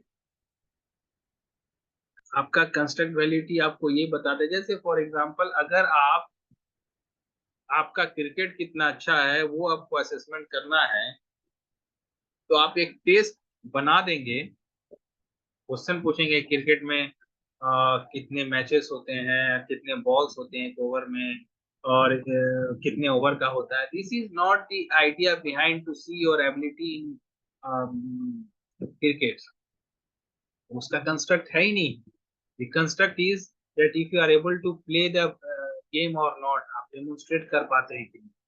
इसी तरह से आप यहाँ ये बताया जा रहा है कि आपका जो ये वैलिडिटी जो है वो ये देखने की कोशिश करता है कि आप उसके अंडरलाइन जो अंदर उस पर्टिकुलर एस्पेक्ट के सारे चीजों को आप मेजर कर पा रहे हैं, तो छूट तो नहीं गया है ना। जैसे इसमें जैसे आपको एक टर्म आपको दिख रहा है कन्वर्जेंट वैलिडिटी। कन्वर्जेंट वैलिडिटी का मतलब है demonstrating that the tool correlates with other measures of the same construct. ये आपने जब टूल में डायमेंशन बनाया, आपने एक पर्टिकुलर टूल बनाया, जैसे for the tool of what you can से tool of your ability in for cricketing और फॉर स्विमिंग, आपने स्विमिंग के लिए आपने डिफरेंट डायमेंशन बनाया। First dimension is your physical fitness, physical fitness is one dimension. Second dimension is your what you can से food intake, food habits आपका क्या है, किस तरह से आप करते हैं, क्या आपका फूड खाने का तरीका है। तो आप जब क्वेश्चन सब बनाएंगे, आपके जो आपके जो फिटनेस से रिलेटेड आइटम्स होंगे, जो फिटनेस से रिलेटेड क्वेश्चन जो होंगे, वो एक दूसरे से रिलेटेड होंगे। Suppose someone is asking you कि आपका हाइट कितना है, आपका वेट कितना है, आपका व्हाट यू कैन से बॉडी मास इंडेक्स कितना है।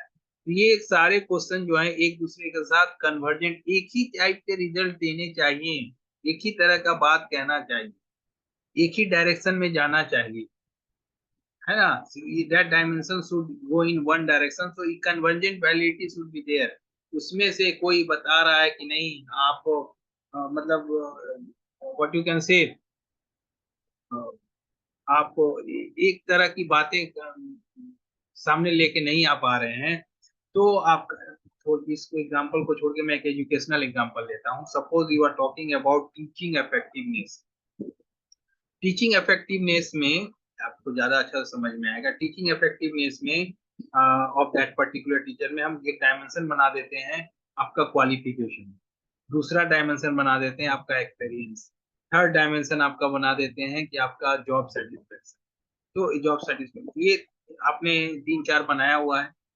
अब अगर आप एजुकेशनल क्वालिफिकेशन से रिलेटेड क्वेश्चन पूछते हैं, वो सब में जो भी उस पर्टिकुलर टीचर का रिस्पॉन्स है वो एक ही डायरेक्शन में जा रहा होगा। अगर वो बोलता है कि नहीं एक एकेडमिक क्वालिफिकेशन जो है वो काफी जरूरी है एक अच्छे टीचर बनने के, लेकिन दूसरा ही क्वेश्चन पूछ, अगर आप ये पूछ देते हैं कि up to for what you can say for making lesson plans हमें एकेडमिक क्वालिफिकेशन की कोई जरूरत नहीं, and that time that response is कि यस स्ट्रांगली एग्री। अब ये देखिए, अब ये इस तरह की अगर बातें आ रही हैं, दैट मीन्स कि आपका जो टूल का कंस्ट्रक्शन जो है वो सही ढंग से नहीं बना है। आप एक ही पर्टिकुलर डायमेंशन के जितने भी आइटम बनाए हैं वो आइटम जो है कन्वर्ट एक ही टाइप का रिजल्ट देने में सक्षम नहीं है। और उसी तरह से आपके इसके अंदर आपको डिस्क्रिमिनेंट वैलिडिटी भी होनी चाहिए। कहने का यहाँ मतलब ये है कि जो आपने आइटम्स बनाया हुआ था क्वालिफिकेशन को लेके वो टोटली अलग होने चाहिए from the items which are related with your other dimension. मैंने क्या बताया, your what you can teaching experience. Teaching experience experience जो है, एक्सपीरियंस में रिलेटेड जो भी आपने आइटम बनाया है वो टोटली इंडिपेंडेंट होने चाहिए the items related to your academic qualification. Academic qualification का आइटम इसके आइटम के साथ मैच नहीं होनी चाहिए। तो ये डिस्क्रिमिनेंट वैलिडिटी भी होनी चाहिए। ये आइटम के सारे चीजें दूसरे डायमेंशन के क्वेश्चन से टोटली अलग होनी चाहिए, और एक ही डायमेंशन में जो भी क्वेश्चन बनाया गया है वो एक ही टाइप का सिमिलर रिजल्ट देना चाहिए। तो कन्वर्जेंट वैलिडिटी भी उसकी होनी जरूरी है और डिस्क्रिमिनेंट वैलिडिटी भी होनी जरूरी है। ये दोनों अगर आपके पास स्टैब्लिश नहीं हो पा रहा है, देन दैट पर्टिकुलर क्वेश्चंस में चेंजेस की जरूरत है, उस आइटम में मॉडिफिकेशन। या तो आइटम आपने सही ढंग से नहीं बनाया है, या तो आइटम कंफ्यूजिंग है, वो पर्टिकुलर टीचर उसको समझ नहीं पा रहा है, उसका मतलब आप कुछ अलग मतलब से उसको लिखे हुए हैं, वो कुछ अलग मतलब से उसको समझ रहा है। तो ये हमें सोचना है कि आपका जो कन्वर्जेंट वैलिडिटी है एंड डिस्क्रिमिनेंट वैलिडिटी है उसको आपने अगर सही तरह से स्टेब्लिश कर लिया है तो आपकी कंस्ट्रक्ट वैलिडिटी भी आ जाएगी। और ये आप ज्यादातर जब आप व्हाट यू कैन से आप फैक्टर एनालिसिस के थ्रू ये सब करते हैं, जब आप ये divergent and convergent discriminant validity की बात होती है तो you go for factor analysis, और उससे ये सारा चीज पता चल जाता है कि आपका टूल सही से बना है। Now the face validity is again a theoretical aspect।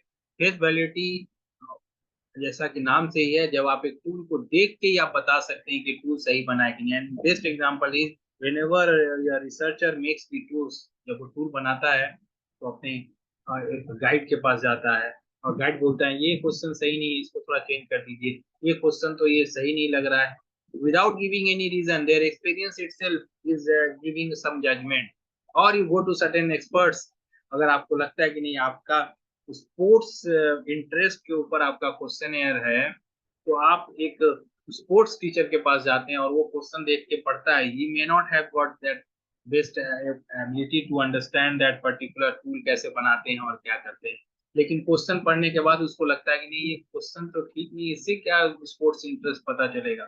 So by the experts, if you are trying to validate your questions items, then it is called as face value. So subjective judgment, it is a subjective judgment often used in questionnaire designed to ensure that the item seems relevant and logical for the parts. तो ज्यादातर हम ये बोलते हैं कि experts के द्वारा इसको सुनिश्चित किया। इकोलॉजिकल वैलिडिटी जैसा इसका नाम से है, आप उसको कितने उस पर्टिकुलर इन्वायरमेंट में उसको यूज कर सकेंगे कि नहीं. This type of validity is relevant in experimental research, particularly in psychology, and concerns whether the findings from a controlled experimental environment can be generalized in real world situation. आपका ये है कि आपके उस टूल से जो भी आपने डेटा बनाया, आपने जो भी आप एक हाइपोथेटिकल कंडीशन, जैसे आप बहुत सारा चीज आप लैब में कंडक्ट करते हैं, उस समय तो वो हो जाता है that a particular temperature and pressure और पर्टिकुलर सेटिंग में आपने वो ऑब्जर्वेशन ले ली. लेकिन आप एनवायरनमेंट में जाके उसको करने की कोशिश करते हैं in public other places, then you are not able to replicate the finding. तो ये ज्यादातर आपके टूल में भी, अगर आपका कोई एक्सपेरिमेंटल स्टडी है और आपने बच्चे पर रीडिंग लिया उस पर्टिकुलर टूल से, क्या उसी तरह का रीडिंग्स इन नेचुरल प्रोसेस में भी आएगा कि नहीं. तो एक्सपेरिमेंटल कंडीशन में आपने किया, एक्सपेरिमेंटल कंडीशन में किया कुछ वैसे चीजों को कंट्रोल करके आपने किया, and you you generalize also, आपने बता दिया कि ये मेथड इफेक्टिव है, लेकिन क्या इन जनरल आप कहीं जाके दूसरे जगह यूज करेंगे, नॉट एन एक्सपेरिमेंटल मेथड, एक रिसर्च के रूप में नहीं, उसकी फाइंडिंग्स को आप जब यूज करने जाएंगे, क्या वो उसी तरह का रिजल्ट देगा, वो काम करेगा कि नहीं. तो ecological validity is also essential. Incremental validity, it assess whether the research tool aids. ये जो मैं इकोलॉजिकल वैलिडिटी, इंक्रीमेंटल वैलिडिटी, ये दोनों टाइप जो है ये थोड़ा मैं एक्स्ट्रा बता रहा हूँ. इंक्रीमेंटल वैलिडिटी मतलब आपका रिसर्च टूल कितना ज्यादा अच्छा बना हुआ है, बने हुए जो पहले के बने हुए टूल से भी ये किस तरह से बेहतर है, कुछ अलग और इंफॉर्मेशन दे रहा है कि नहीं, कुछ और आप उस पर्टिकुलर वेरिएबल के बारे में कुछ और पता कर पाते हैं कि नहीं. तो अगर आपके टूल में कुछ और एलिमेंट, एक्स्ट्रा एलिमेंट्स हैं, तो उसकी इंक्रीमेंटल वैलिडिटी है, पहले से बने हुए टूल से ज्यादा अच्छा है, कुछ और एक्स्ट्रा इंफॉर्मेशन देगा, तो इंक्रीमेंटल वैलिडिटी ज्यादा है. So this is some technical aspects of understanding reliability. Validity जो है वो इसका most important part था. Other different examples और जितने भी characteristics हैं वो those are very easy to understand. I will go fast. First one is cost effectiveness and efficiency. आपका टूल जो है वो कॉस्ट इफेक्टिव, आपका टूल अगर मान लीजिए बहुत ज्यादा कॉस्टली है, तो आप कोई उसको यूज नहीं कर पाएगा आसानी से. अगर आप एफिशिएंसी, उसमें एफिशिएंसी है मतलब आपके परफॉर्मेंस उससे अच्छा होता है. बहुत सारा टूल आपके मैनुअल में मिलता है, आगरा साइकोलॉजिकल कॉर्पोरेशन है, रूपा पब्लिकेशन का है, इस तरह से बहुत सारे टूल्स पब्लिकेशन एजेंसीज है, एपीआरसी है, एनपीसी है, नेशनल साइकोलॉजिकल कॉर्पोरेशन है. उसमें हजारों टूल दिए गए हैं, लेकिन लोग उसमें से देखते हैं कि हाँ कम कॉस्ट का कौन सा टूल है, तो अगर कॉस्ट कम रहता है तो वो लोग खरीदने की कोशिश करते हैं. और वो ऐसा भी तो होता है कि आपका टूल एफिशिएंट होना चाहिए, आप ज्यादा अच्छा परफॉर्म कर पाए, ज्यादा कम समय में आप ज्यादा आउटपुट लेके आ पाए, इस तरह का. तो उसमें नंबर ऑफ आइटम्स कम हो जाए तो ज्यादा अच्छा है, आप जल्दी से करवा लीजिएगा. तो ये एफिशिएंसी भी होनी चाहिए आपके टूल में. डॉक्यूमेंटेशन रेप्लिकेबिलिटी, आपके टूल में वो खासियत होनी चाहिए कि आपका टूल का इन फ्यूचर आप उसको उस उसी तरह का रिजल्ट, एक तरह से रिलायबिलिटी से आप इसको जोड़ सकते हैं कि आप बार बार अगर उसको करते हैं तो आप सिमिलर रिजल्ट पाए, है ना. तो वैसा टूल का खासियत होना चाहिए, ये नहीं कि टूल अलग अलग. comprehensive documentation is necessary to ensure that the research tools, procedures and protocols are well documented and easily replicable by other researchers. कोई भी आराम से उसको यूज कर पाए, तो अगर डॉक्यूमेंट उसका मैनुअल पढ़ ले तो आराम से यूज कर पाए. और इस वो एक खासियत होता है एक अच्छे टूल का. ऐसे भी हम टूल में उसके साथ उसका इंस्ट्रक्शन लिखते हैं. fostering transparency and reproducibility in the research process, इसीलिए आपके टूल में एक खासियत होनी चाहिए कि आप सारे कंडीशंस को लिखें, किसको किस कंडीशन में किस तरह से एडमिनिस्टर करना है, so that replicability is there. आपने एक बार किया, आपने सारे कंडीशन, आपने ये नहीं बताया कि इस टूल को करने के लिए स्टूडेंट्स को व्हाट यू कैन से फ्री टाइम देना चाहिए, मतलब टाइम लिमिटेशन नहीं देना है, आपने ये मेंशन नहीं किया. आपने खुद से जो जब रिसर्च किया तो आपने उनको पूरा फ्री टाइम दे दिया कि आप जितने समय में चाहेंगे कर लीजिए। जब उसको कोई दूसरा यूज करने जा रहा है तो उसने बोला कि अच्छा चलो आप लोग एक पीरियड में इसको कंप्लीट करके दो, तो फिर वो रेप्लिकेबिलिटी रहेगी नहीं क्योंकि आपने टाइम लिमिटेशन दे दिया। तो ऐसा सोचना है कि आप ऐसा टूल बनाएं जिसमें क्लियर कट इंस्ट्रक्शन हो उसको कैसे यूज करना है और किस सेटिंग में यूज, एडेप्टेबिलिटी एंड फ्लेक्सिबिलिटी। ऐसा भी टूल होना चाहिए कि जो कि फ्लेक्सिबल हो, अलग अलग सेटिंग में आसानी से अडेप्ट हो जाए। जैसा कि मैंने बताया कि उसमें नंबर ऑफ आइटम्स को भी आप कम कर सकते हैं अगर जरूरत पड़े तो। और थोड़ा बहुत अगर मॉडिफिकेशन का जरूरत है ना, टू एकोमोडेट मॉडिफिकेशन और adjustment based on specific research.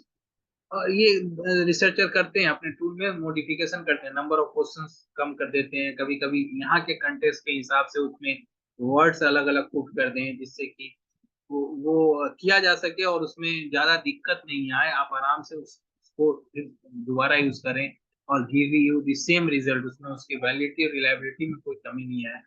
तो वो भी एक अच्छे टूल का नेचर है। ethical consideration and compliance. The tool should adhere to ethical guidelines respectively.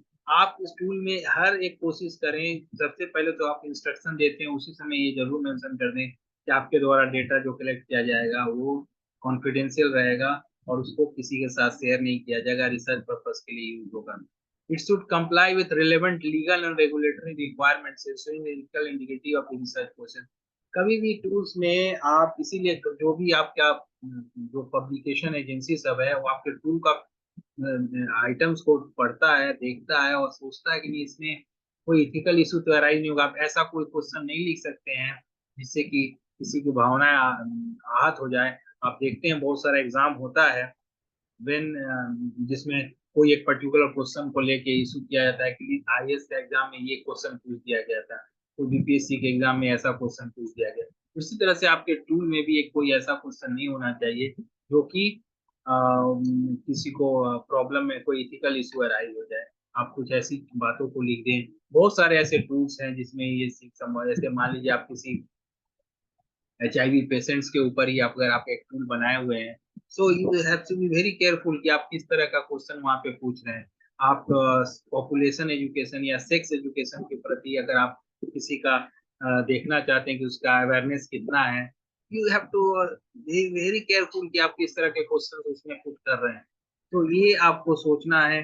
Religious belief system, value system के ऊपर आपका कोई क्वेश्चनियर है, आपको केयरफुल रहना पड़ेगा कि आप जो क्वेश्चन पुट कर रहे हैं वो कोई प्रॉब्लमैटिक क्वेश्चन ना हो। Ease of use and accessibility, आसानी से आप उसको यूज करें, आसानी से एक्सेसिबल हो। ऐसा टूल है जो कि आपको कहीं मिल ही नहीं रहा है, खोज रहे हैं आप कहीं मैनुअल में अवेलेबल नहीं है, कहीं कहीं पब्लिश ही नहीं हुआ है, कोई लाइब्रेरी में ही नहीं मिल रहा है, तो वो टूल फिर किसी काम का नहीं है। आपने सिर्फ एक जगह अपने काम के लिए उसको बनाया, उसके बाद वो कहीं एक्सेस उसका डिसमेंटेशन ही नहीं किया, आपने उसको सबके सामने वाइडली सर्कुलेट नहीं किया, तो एक्सेसिबिलिटी नहीं है या बहुत कॉस्टली है जिसको जिसको कोई सब्सक्राइब ही नहीं कर सकता, then also it is a problem. आसानी से उसको यूज किया जा सके, समझा जा सके, बहुत सारे ऐसे टूल्स बनाए जाते हैं जो कि आसानी से रिसर्च मतलब जनरली जैसे बीएड वेड के स्टूडेंट भी बहुत सारा एक्सपेरिमेंट किया जाता है, बच्चों को बोला जाता है कि आप टूल यूज करो, लेकिन उन्हें समझ ही नहीं आता है इसको कैसे करना है। It is so hard to make them understand कि इसको ऐसे यूज करना है। सो ऐसा टूल होना चाहिए कि जिसको कि आराम से कोई एडमिनिस्टर कर सके, स्कोर कर सके। स्कोरिंग के लिए भी अलग अलग कॉम्प्लिकेटेड तरीका बना देते हैं, तो वो भी नहीं होना चाहिए, आसानी से यूज किया जा सके। ऑब्जेक्टिविटी, ये बहुत आसान है, आप समझ सकते हैं कि आपका टूल में ऑब्जेक्टिविटी होनी चाहिए। That means it should be giving similar result in several of ऐसे जिसमें कि सब्जेक्टिव जजमेंट को मौका मिल जाए। नहीं अच्छा ये टूल इसकी हैंड राइटिंग अच्छी लग रही है तो इसको थोड़ा अलग मार्क्स दे दो, इसका हैंड राइटिंग खराब लग रहा है तो अलग। इस तरह की बायसनेस के चांसेस ना रहे, पर्सनल जजमेंट मिस इंटरप्रिटेशन उसमें ना आ जाए, उस पर्टिकुलर इवेलुएटर का वैल्यू सिस्टम उसके साथ ना जुड़ जाए।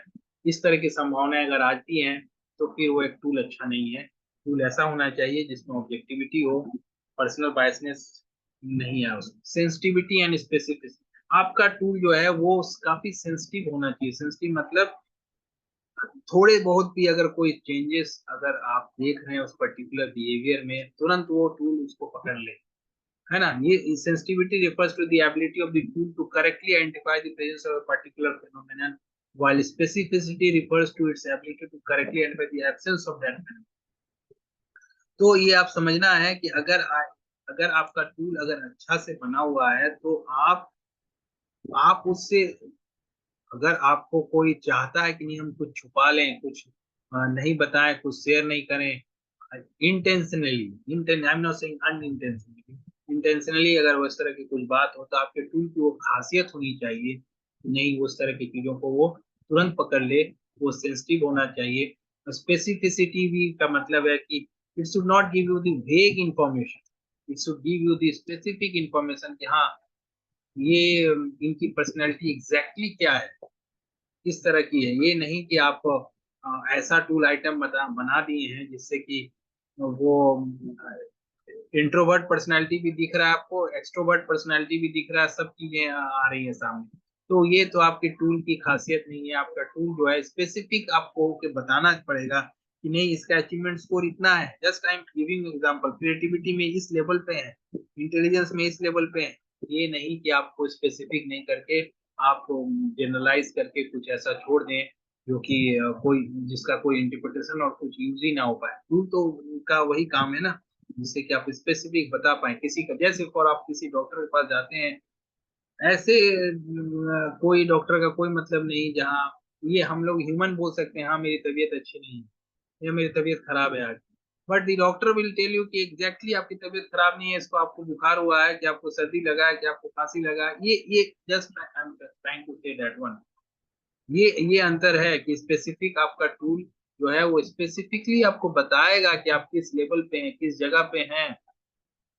और सेंसिटिविटी का मतलब है कि आप कोई भी चीजें, कोई भी इंफॉर्मेशन, मिस इंफॉर्मेशन को आप प्रोड्यूस ना करें, आप तुरंत उसको डिटेक्ट कर लें। अगर आपका आप किसी चीज को छुपाने की भी कोशिश कर रहे हैं तो भी वो सामने आ जाए, वो तुरंत आपको, यही सेंसिटिविटी ऑफ ए टेस्ट होता है ना। जैसे हम बोलते हैं ना कि जैसे मेडिकल, बार बार मेडिकल का एग्जांपल, मेडिकल सेंस टेस्ट सब में काफी टेस्ट को हम लोग बोलते हैं कि this test is very sensitive. अगर हल्का सा भी अगर आपका प्रॉब्लम है इट कैन डिटेक्ट।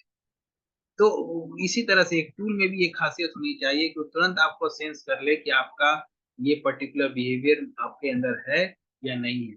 आप जैसे आपकी बिलीफ सिस्टम में सपोज आप जानते हैं कि बहुत सारे rightist approach and leftist approach and centrist approach of आपका होता है लोगों का, and they try to whenever tool is being, खास करके सोशल साइंस में जब टूल एडमिनिस्टर करते हैं तो लोग अपने आप को बैलेंस दिखाने की कोशिश करते हैं कि नहीं हमारा, हम तो मेरा सेंट्रिस्ट है, अब मेरा बैलेंस्ड अप्रोच है, neither I am leftist neither I am rightist. हम लेफ्टिस्ट भी नहीं है, वामपंथी भी नहीं है, दक्षिणपंथी भी नहीं है। और छुपाने की बहुत लोग कोशिश करते हैं, लेकिन आपने टूल अगर बहुत सही से बनाया है then it can catch you that you what actual approach अगर आप में है। You can be a balanced person also, ये हो सकता है कि आप बैलेंस पर्सन भी हैं, लेकिन अगर आपका टूल आपने सही ढंग से बनाया है इट कैन कैच यू कि आप दक्षिणपंथी हैं कि वामपंथी हैं या किस तरह की सोच रखते हैं। तो ये आपके टूल की खासियत होनी चाहिए, जो कि हल्का सा भी उसको सुराग मिले तो वो आपको कैच कर ले कि आपका क्या सोच है। स्टैंडर्डाइजेशन एंड कंसिस्ट, आपका टूल स्टैंडर्डाइज होना चाहिए। बहुत बार टूल हम लोग बना लेते हैं, स्टैंडर्डाइजेशन नहीं करते हैं, उसको सिर्फ वैलिडेट कर लेते हैं। But tool should maintain standardized approach across different context and ensure consistency in data collection and analysis, allowing for reliable comparison and interpretation. Consistency होनी चाहिए टूल में, स्टैंडर्डाइजेशन भी होनी चाहिए। नॉन स्टैंडर्डाइज टूल का I don't think it is unofficially आप कुछ काम कर रहे हैं या प्री स्टडी, पहले स्टडी के पहले जाने से पहले आप कुछ इंफॉर्मेशन कलेक्ट कर रहे हैं, you can go for a validated tool, but exactly your tool should be standardize. precision and accuracy, you should get the accurate, your tool should be very accurate, very precise, that you can understand, काफी smooth.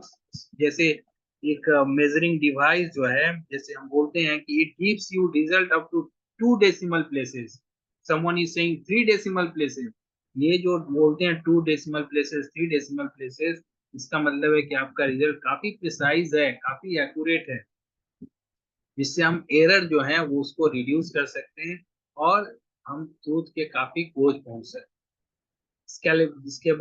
Scalability जो है, ये already मैंने आपको ऐसे बताया था कि आपका टूल जो है डिफरेंट इन्वायरमेंट के साथ एडजस्ट कर पाए। अगर आपके पास ज्यादा लोगों से डेटा कलेक्ट करना है, समय आपके पास कम है, you can reduce the number of questions and you can use it, administer it. Some research projects may require tools that can handle large data sets or expand as the research scope grows. आप इसको अगर पूरा tool use करना चाहें, आप पूरा tool use कर दें, आपके पास उसका शॉर्टर फॉर्म भी हो। बहुत सारे टूल का होता है long form and short form. ये जो short form and long form है, यही स्केलेबिलिटी है, जिससे जैसा आपका जरूरत हो उसके हिसाब से आप उसको एडजस्ट कर लें। एक्सेसिबिलिटी ऑलरेडी मैंने बता दिया कि एक्सेसिबल होना चाहिए, आसानी से आपके बजट में आप आराम से उसको मिल जाए, आपको आप उसको यूज कर पाए। ईज ऑफ एडमिनिस्ट्रेशन भी ऑलरेडी मैं बता दिया कि आसानी से आप उसको एडमिनिस्टर कर सके, यूज कर सके। So I think this is all about research tool. इसके डिफरेंट टाइप्स, टाइप्स तो नहीं, different that characteristics of research tool, purpose of research tool, this all I have discuss today. आपको I hopefully I can say that you have understood the things, और I think this is all about the research tool and its characteristics.